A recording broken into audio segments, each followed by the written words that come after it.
Hello, I am Zinfogel. So, yesterday I was in the middle of recording the Cresselia tutorial and Datamine dropped, so I guess that's gonna have to get delayed now, but we are having a champion time indeed. We have 4 new Simpers and a couple Singrids for older gachas. There is quite a bit to unpack here. It's going to be an exciting month, but there is something I needed to address first. So far, in these discussion videos, I have had a fantastic track record of misinforming people. Without fail, I am misinterpreting mechanics. For example, Behemoth Blade is base power, Piercing Blows is mechanics, just things like that. Things where I don't have a referential because they are unprecedented mechanics, but that's still no excuse. It's wildly unprofessional, and I don't want that to be representative of the quality of content that I set forth for you guys. So, in an effort to mitigate that, what I am going to do is have people I trust review these videos ahead of time so that they catch mistakes on my narration or maybe terrible opinions I may have. Just things like that, and hopefully that will improve the quality of my narration. Now, the consequences may be that there may be funny editing or audio balancing issues, but I hope it will still make things for the better, so just wanted to let you know. Anyways, let's go. This is it, the Master Sync pair with unprecedented capabilities. Here we have Rion and Charizard, and my guy is quite something.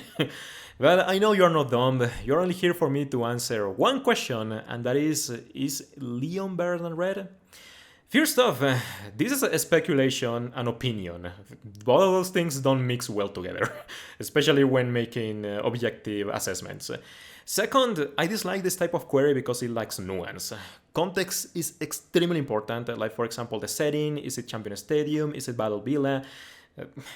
Before jumping into that debacle, it is very important that we check out the Rion is Kid and Grid first, the wall, and the fine details, because those are very important when evaluating the viability of units. First off, Leon's stats are phenomenal. They are a carbon copy of Red's stats, actually. I have them on the side here, and they have about the same bulk. Red has more special attack, 60 more points because of his Mega Evolution, while Leon has higher speed, but the output is still impressive. This is amazing. Leon has no issues tanking sinks or AoE damage otherwise.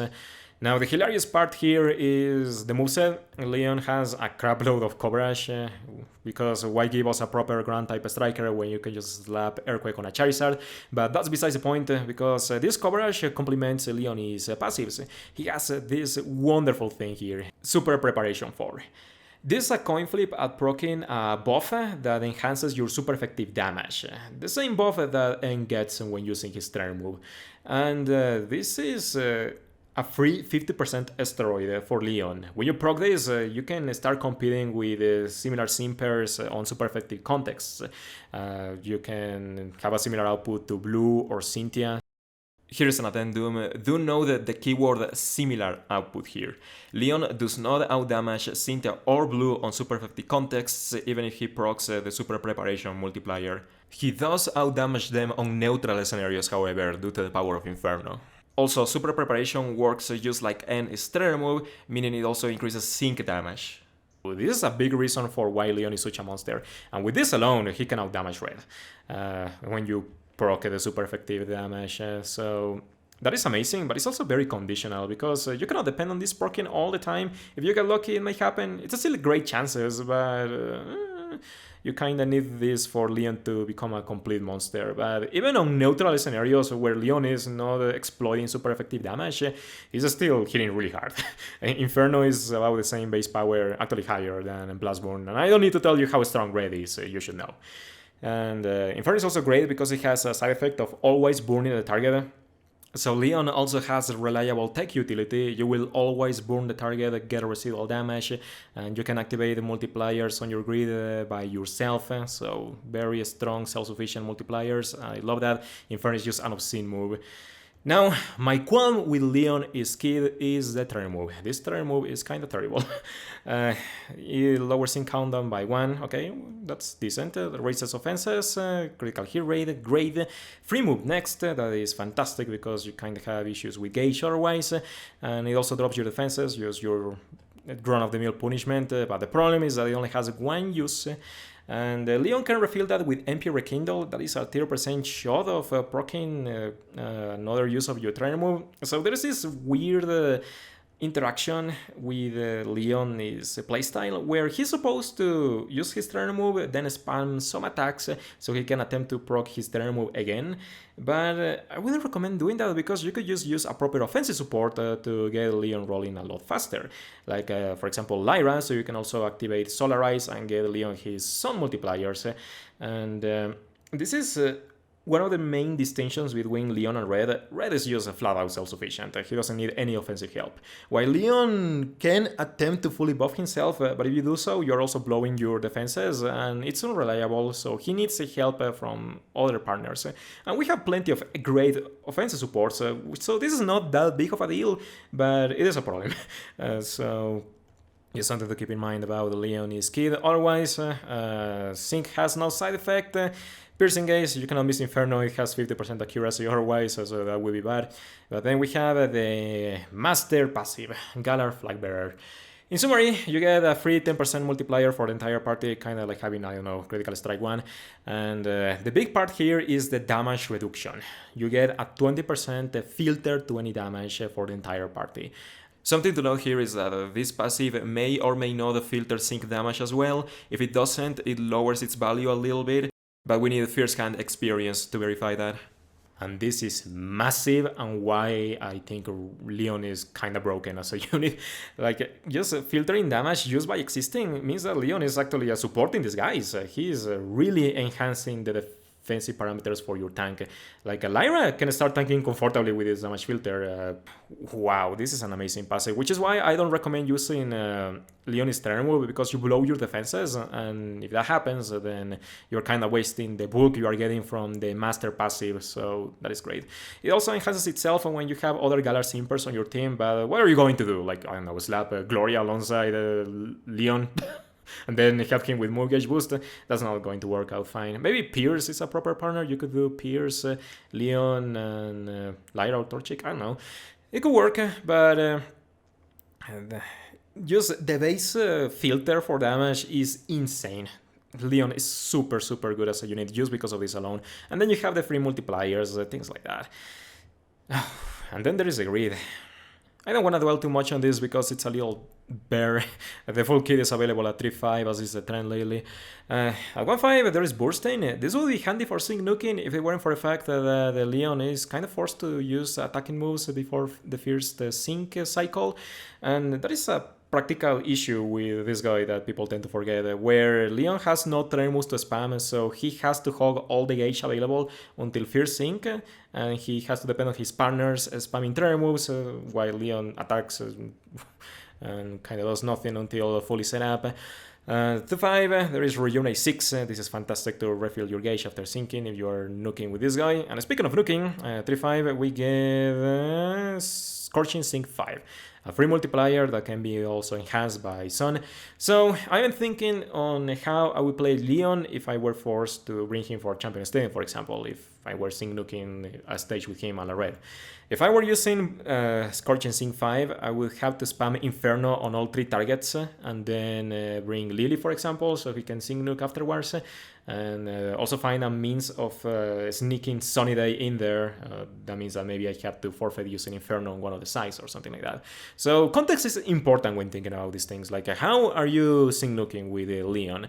And well, your build would have to depend on that. Sync Burst would help if the trainer move didn't suck. Like I mentioned, I really don't like Leon's trainer move. And Burn Synergy 3 is a free multiplier. You know, you Inferno once. If the target is somehow alive after using Inferno, then you can spam Inferno to keep murking them. And it's just an overall strong kit. There's also a new passive, Healthy Super Heat. This works like a healthy healing, where if you enter the battle at full health, you get a free buff.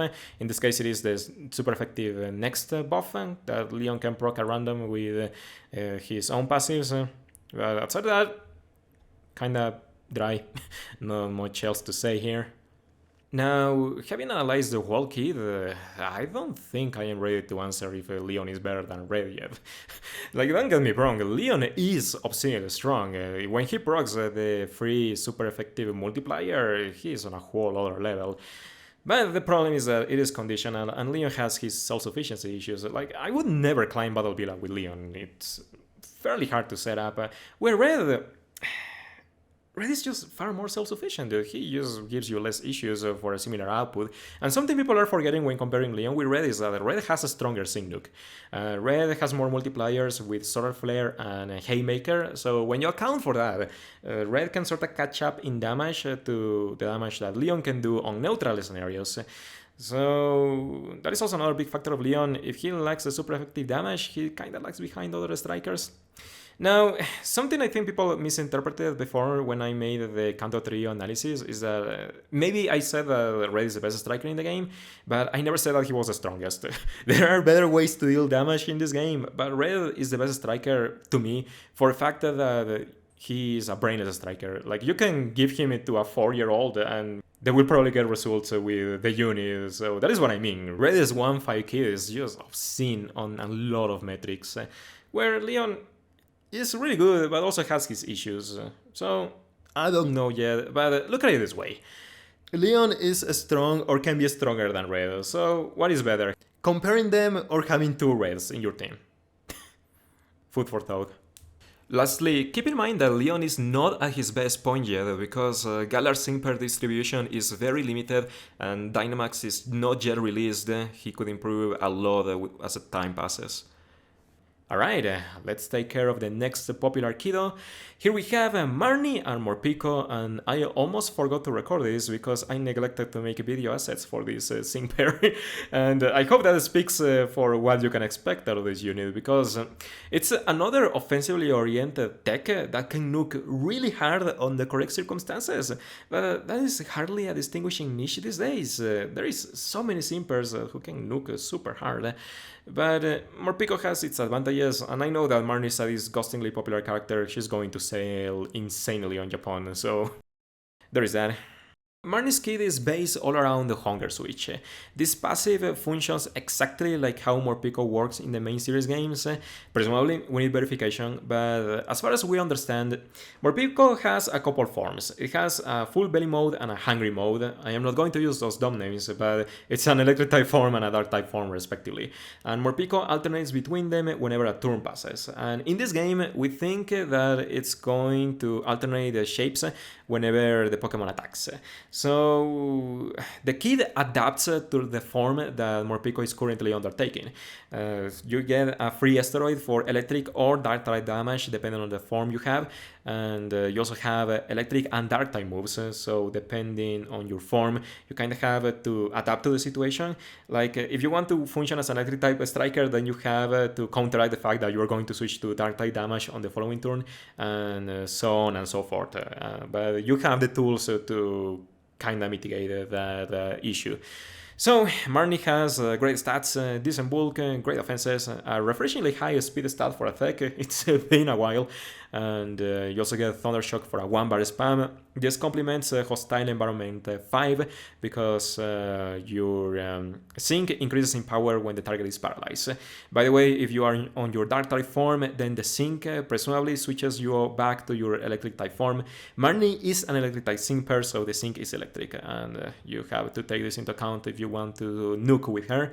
And then we have Power Trip. This is an equivalent to Store Power, but it's Dark type and physical. So the more buffs you have, it caps at 12, the more base power you have. And if Bianca and Will are proof of anything, is that this move is obscene, and based off of this really high attack stat, it's going to hurt really hard coming from Marnie.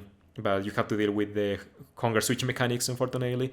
Then we have Aura Wheel. This is a 3-bar move, raises speed, but it becomes electric or dark type depending on your current form. So you can always take advantage of the full asteroid with Aura Wheel. And snack time, this raises attack further depending if your speed has been raised. Kind of like how Hilda wants to use Flame Charge before buffing, but well, this still gives you the straight buff anyway. And if you are on your electric type form, it gives you regeneration. If you are on your dark type form, it gives you crit. But I would still give this a proper offensive partner to give it the full offense anyway. Something I forgot to mention here is that the trainer move does not activate Hunger Switch, so if you switch over to Hungry mode, Marnie can maximize her critical hit rate for herself, which is a valuable asset, but she doesn't start in Hungry mode, so on first sync cycle she will be stuck at +2 crit or something. And that's as far as the kit goes. Now, Marnie's grid is extremely boring until the 3-5. 1-5 barely gets anything, there is only Life, this can help on Crescent's Legendary Arena I suppose. Immunity passives are becoming more relevant for niche situations like that. 2-5, you get a Staggering 2 on Thundershock. It's good, it's a really spammy 1-bar crowd control tool, but not that reliable. It's like using Astonish without Aggravation 1. An addendum to 2-5 Marnie, she gets a fair amount of power trip tiles at this point, and as we will discuss in a bit, this is a really potent tool, and having all these BP tiles means that Marnie can start doing really good DPS per cycle. But 3-5, Morpeko goes ballistic. It gets a ton of multipliers for its sync. You get a Static Shock 3, you get sync tiles, you get Inertia, you get Super Preparation 4. I am pretty sure this buff also affects syncs. I could be wrong, please correct me if I am, but case in point, you are stacking all of these on your already multiplicative sync, and then you can also use Electric Terrain to enhance it further because it's electric type. So it wouldn't shock me if Morpeko hit the damage cap with this. Honestly, that would be a really easy showcase, to be honest. And that's really Morpeko's best utility. Just spam Inertia, nuke things, erase them from existence, set your multipliers, and there you go. You get a proper sync nuker. But you also have to decide how you want to play Marnie, because a Dark type striker is also a viable option if you need that for Champion Stadium, for example. If you are focusing on your Dark type damage, please use Power Trip. Ara Wheel is a relatively poor move because it's weak. Like, this is about as strong as a Scald, so it's not that good even if you augment it with ramming speed. If you want to do Dark type damage, focus on Power Trip and use Aura Wheel to switch back to your Hungry form so you can keep using Power Trip with the Asteroid boost. In my efforts to skip Marnie quickly, I didn't give you a good build. In actuality, giving her Power Trip tiles and skipping Static Shock gives her better DPS per cycle than going for a pure sync nuking build. If you want a pure DPS Marnie, the build I have on the screen will give you better results. If you want to do more single targeted damage, then you can focus on ramming speed, I suppose, but I would focus harder on the sync multipliers. I think you can get more value out of that. But that's about it. I don't really have much to say about Marnie. It's just another sync nuker. At 3-5, you get a heck of a unit that can erase anything. It's more so the Hunger Switch gimmick that makes this unit interesting, but it's a hindrance more than anything.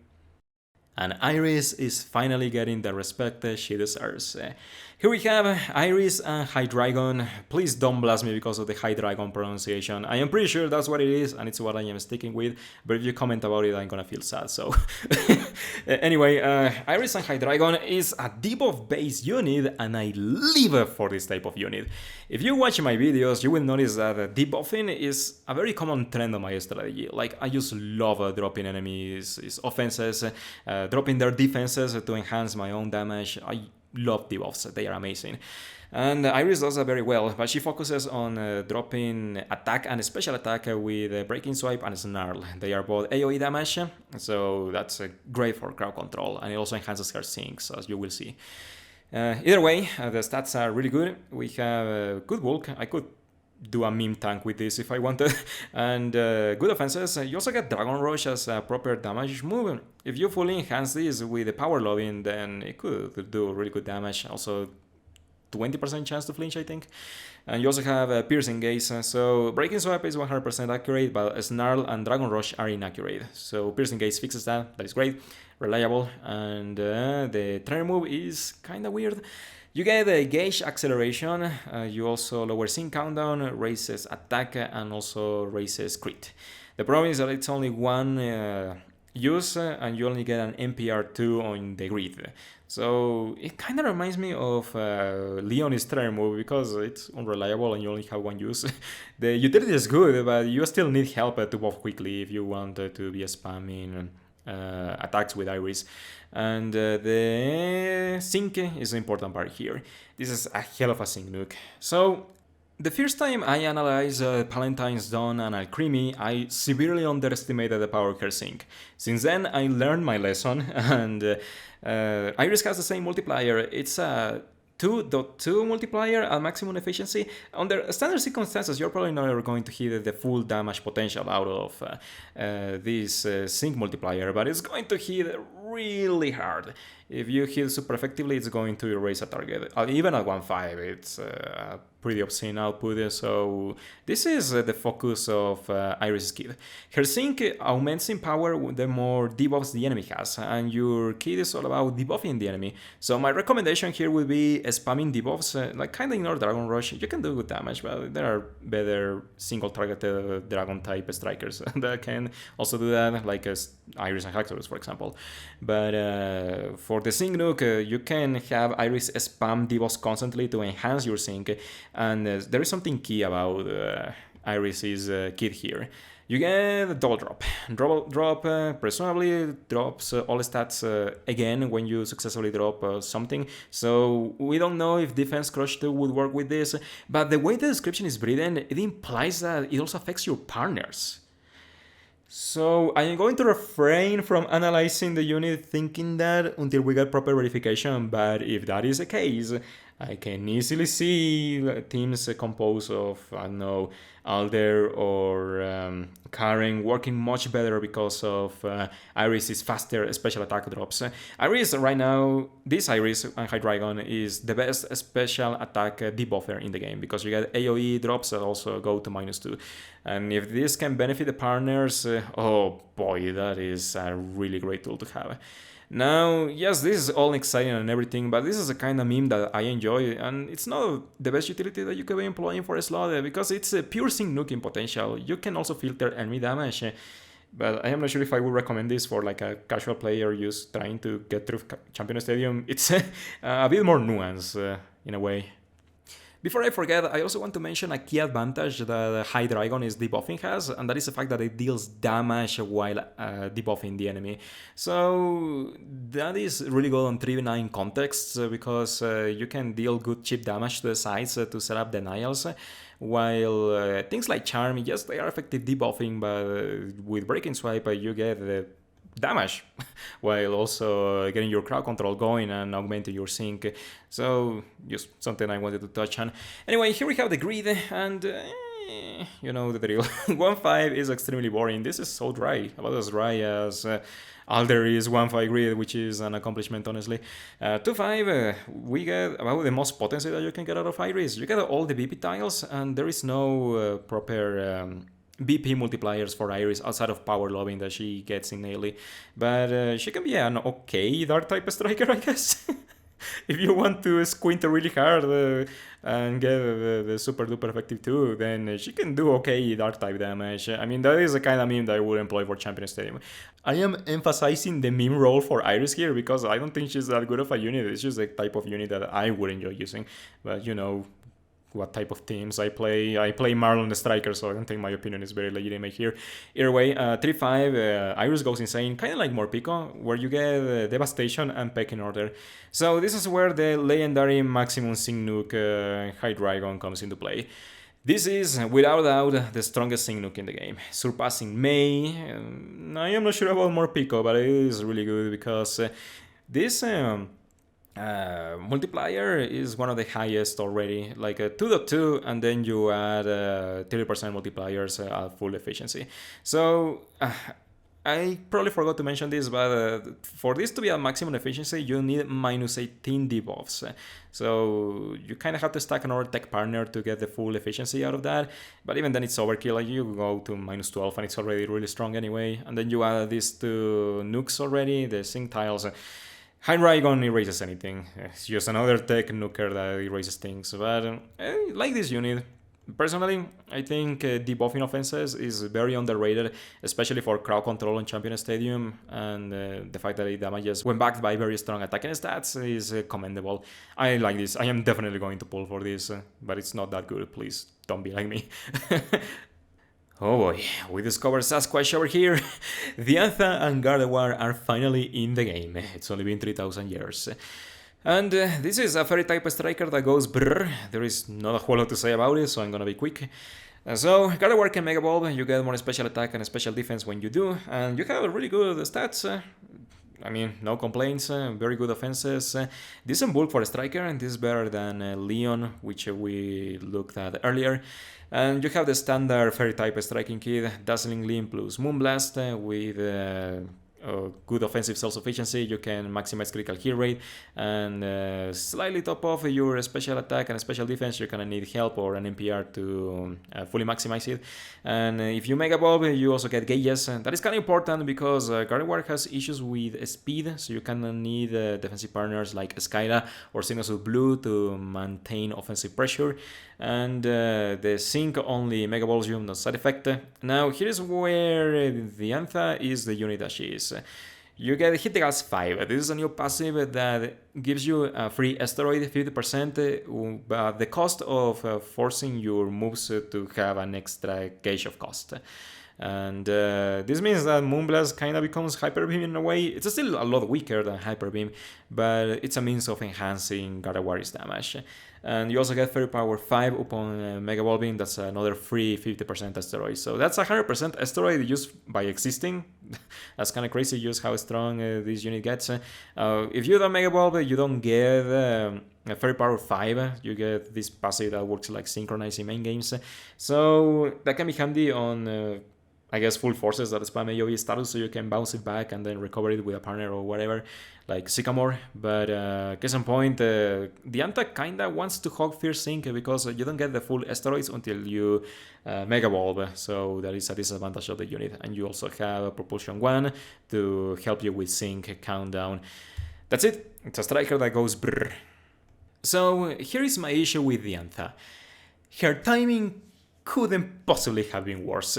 Like, if Diantha were introduced maybe 8 months ago, I would tell you that she's a must-pull unit because the best fairy type striker at the time was Summer Lyra, and she's a good striker, but Diantha just blows her out of the water with her multipliers. But these days, we just passed February, and on February we got introduced with extremely strong fairy type units. Sycamore, a monster of a support that is borderline unkillable, and then we have Palantine Serena, who is a strong fairy type striker. She outdamages Gardevoir with her Sync nukes, honestly, with Inertia and her Innate Paralysis Sync multiplier. She can make up most of the damage that Gardevoir can accomplish because Serena also has easy multipliers to apply. She can use Paralysis Energy 5 as well as Ramming Speed. So, comparing the both of them, what Serena has is the lack of offensive self-sufficiency, while the Diantha needs defensive support and gauges to work better. And it balances itself out because Palantine Serena can give the party speed and she can maximize ramming speed for herself, and you use a Slap a Sabrina alongside her or Torchic or whatever, and then it's done. While Gardevoir instead needs Skyla or Sinnoh Blue, so you know. Before I keep drilling the Antha new one, we should check out the grid. At 1-5, there isn't anything too handy, very dry, no MGRs. That is a big problem because Gardevoir has issues with gauges, and not having anything available to mitigate that at 1-5 is a problem. But you got some immunities. Dauntless can be handy for a full force in case it uses Discourage, I suppose. So the anti-Sapu would never be crippled because of that. 2-5, this should be the 1-5 grid, but it isn't because DNA is greedy. 3-5 you get a couple multipliers for sinking, but that's about it. More sinking tiles, you get Devastation. This is a debuff based multipliers, and I hate debuff based multipliers unless you have a dedicated partner applying them all the time. Coincidentally, Iris and Hydreigon could do that for you. That's about it. You get 2 tiles for Moonblast, but you should treat this as Hyper Beam because of how Hit the Gas works. So it's still not that great. And then there is Double Down 2 to give you another sync multiplier. So Diantha can sing Nuke fairly hard because of her really good special attack, but Devastation is a hassle to apply, and Double Down is also conditional, so... And there's also Head Start. It can be handy for sync acceleration strategies, like when paired with Signa Surelesa, for example, but oh man, this unit is so disappointing in a lot of ways.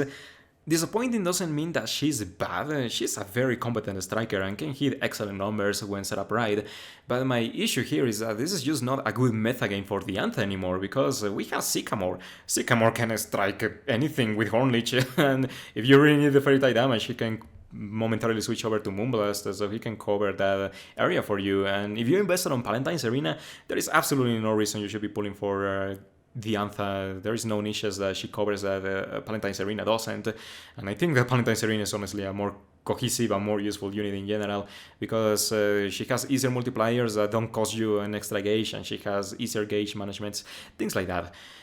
However, I think that she's a really good crutch if you need like a good striker at 1-5. Her 1-5 kid is really good. It deals great damage, very, very accessible, very strong, given the fact that you get all your multipliers on your base kit. So you can stop there if you want a decent striker.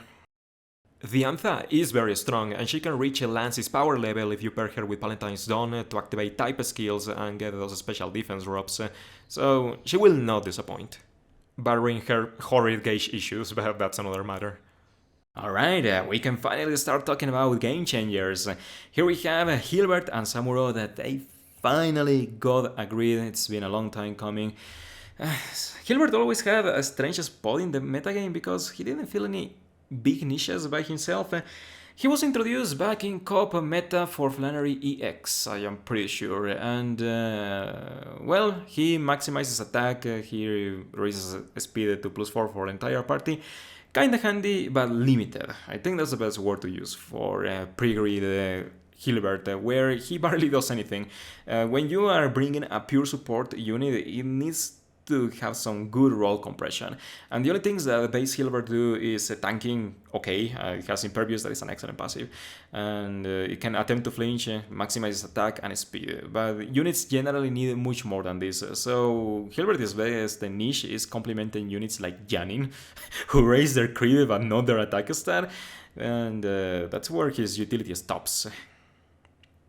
So what changed for Hilbert? What could be so strong on his grid that it turned this unit's viability upside down? This guy now has Trainer Move Critical Squad 2. That is an integrated Dire Hidal Plus. Oh man, that is...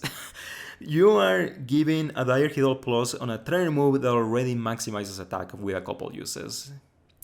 Okay then.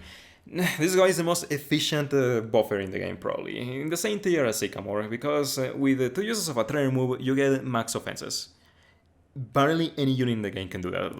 Like the closest competition would be Phoebe, I suppose, but she still needs plenty of turns to accomplish that, where Hilbert gives you the max buffs hassle-free, and I can use this to fix any crappy striker. Like, I don't know if you've noticed in my channel, but I typically use Lyra to fix poor strikers. For example, units who need crit support like N, or on the Mimi tier, Marlon, Lucy, people like that, who need full offensive buffs to start functioning. And Hilbert can provide that very, very, very quickly. And something about his turn move is that it also raises in efficiency when... he's on critical health. He can raise attack to +6 with one trainer move. So if you're Battle Villa climbing, you could ostensibly leave Hilbert on critical health purposefully, so you can roll for the NPR and with critical squad 2, and then just get max offenses on a single action. That is insane. Like this helps so many units. LS. I could go on and on and on. And there's also the fact that you raise speed, so that can help units that need inertia or ramming speed. And that's about it. Like, this is the only time that matters. If you cannot have a 3-5 Hilbert, don't even bother. It's still rather poor otherwise, but with this style, you get so much value for quick buffing that then very few units can replicate. Like, this outclasses Maylene, Torchic, Phoebe. Phoebe just got erased from the plane of viability by Hilbert. because he gives you better coincidental utility, and you also get really strong tiles on the grid, like a free vigilance, amazing endurance to tank an extra hit on Champion Stadium, shielded squad to give you defenses, aggravation 1 on waterfall for tech utility. You can also raise your evasion for yourself, only for yourself, not the entire party. This is not like Kogai's evasion racing. But I guess the only thing I don't like about this grid is that it has no healing and it has no meme utility for offense. You know, like the kind of thing that I like doing, like using a Striker Phoebe or a Striker Skyla. You get a free rain multiplier, but that's it. Which is a shame, because the fact that this guy buffs so efficiently means that he could ostensibly strike, but there are no multipliers, I guess, in an attempt to nerf Samurott. But if you go for all the Aquatail tiles, I could see this guy doing good damage on Rain Team composition, for example. But that's pretty mimi. Still, this thing has amazing utility for shorter battles. Like, this is a top tier support now. The buffs are incredible. And last but not least, Cyrus and Palkia are rerunning, but they are doing so with a free 5-5 2020 and a sync grid that really improves Palkia's quality of life. So these guys are now a really good striker. Well, the first time Cyrus got introduced, it was a very forgettable striker. Not for the fact that it was poor, but because of the resources available to him. Like, you only had the 1-5 and the 0-20, so that really nerfed his offensive potential, because his offensive stats are poor, relatively speaking. Like, about 300 special attack for a striker is nothing to write home about. And then you got the spatial ren, whatever. This is relatively poor move at 1-5, because it's not that strong. It has a plus crit side effect, so that means that Torchic is Cyrus' best friend, but that's about it. It can miss as well, so it's not that reliable. Water Pulse is a whatever move, it's just filler. And then your trainer move can raise your special attack and speed, and it also cuts down your HP, so you get punished for trying to raise your stats. And it means that you still need crit support, because you cannot provide that for yourself. Hydro Pump is really strong, one of the stronger tribal moves in the game. You can also have the rain multiplier for a free augmentation, but it can miss. So Cyrus is competent, but he needed so much support. He needs accuracy and crit and speed, because he's also fairly slow. And the upside is that he also has critical strike 9 to make up his low offenses. Like, this is a crazy good multiplier. And his sync also has a side effect in increasing its crit, where no other sync move in the game can do that at the moment. So this is the only sync move that can have reliable crits. So that is a niche in and of itself, but he has his issues at base. Especially the squishiness. I never liked Cyrus' frailty. He dies very easily when left unattended. Now, Cyrus' grid does everything he needs to do, and then some. It's honestly quite frightening, the self-sufficiency he obtains from his new tools. First off, he gets the free 2020 potential, and this is quite important because it fixes his frailty. Now, he has above 700 HP, that is crazy, with good defenses, and it also bumps his special attack significantly. Typically, when I use type skills, it's to fix poor strikers like Grant or Maylin. I am using the type skills to push them above 300 attack or special attack, and Cyrus can accomplish that through his potential by itself, and this is very functional. It makes the rest of the kit work perfectly. Now, the grid, we have the 3-5-5, so we can check the whole thing out, and well, first off, we have some good defensive self-sufficiency tiles. We got Refreshing Rain as well as Healthy Healing and Critical Focus too. This is a massive tile for Cyrus because it means that he can raise crit by himself. And Cyrus can do that somewhat reliably because a Special Rend is a plus crit move, so you already have a 50% chance of proccing the crit, and if you do, then you get a free crit and you can maximize it. And that means that he doesn't need offensive support, although it is recommended.